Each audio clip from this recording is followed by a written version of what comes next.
Bonjour et bienvenue chez DigiSchool. Je suis Vanessa Brossa, votre professeure d'histoire-géographie et aujourd'hui nous allons travailler la Seconde Guerre mondiale et nous allons voir que c'est une guerre aux dimensions planétaires.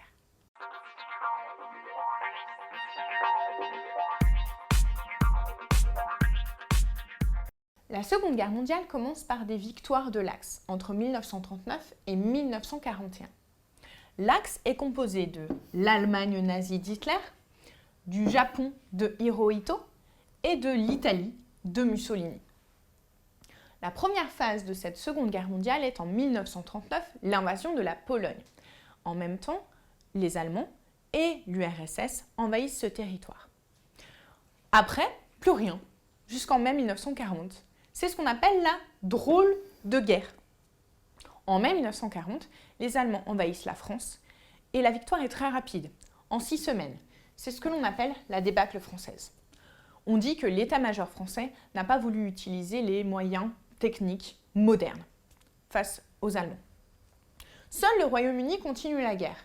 Cependant, le Royaume-Uni est soumis à ce qu'on appelle le Blitz, c'est-à-dire le largage intensif de bombes, notamment sur Londres et sur les grands axes de communication. En 1941, l'Allemagne rompt le pacte germano-soviétique. En effet, ce pacte servait à faciliter l'invasion de la Pologne, mais aussi à l'Allemagne d'avoir une frontière commune avec l'URSS, ce qui était plus facile pour l'envahir. Enfin, en 1941, les États-Unis sont attaqués directement. En effet, Pearl Harbor, qui est une base militaire des États-Unis au large d'Hawaï, est attaquée par les Japonais, ce qui fait que les États-Unis rentrent en guerre. 1942-1943, c'est le tournant de la guerre, puisque les Alliés stoppent l'avancée de l'Axe. D'une part, les Soviétiques sont victorieux à la bataille de Stalingrad. Stalingrad, c'est une grande bataille qui a duré très longtemps et qui est une guerre finalement d'usure. Les Alliés sont également victorieux à El Alamein, dans l'Afrique du Nord.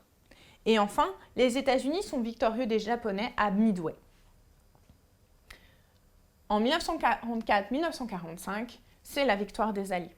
Cette victoire, elle est permise par plusieurs choses. D'une part, la libération de l'Europe de l'Ouest. La libération de l'Europe de l'Ouest, elle est permise par 2 débarquements. L'un, le premier, en Normandie et le deuxième en Provence. Ces 2 débarquements permettent progressivement de libérer la France.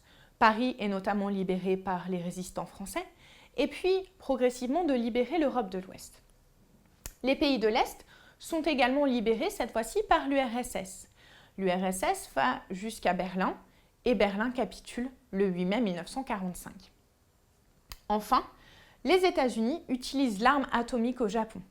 Ils bombardent 2 bombes atomiques à Hiroshima et à Nagasaki le 6 et le 9 août 1945.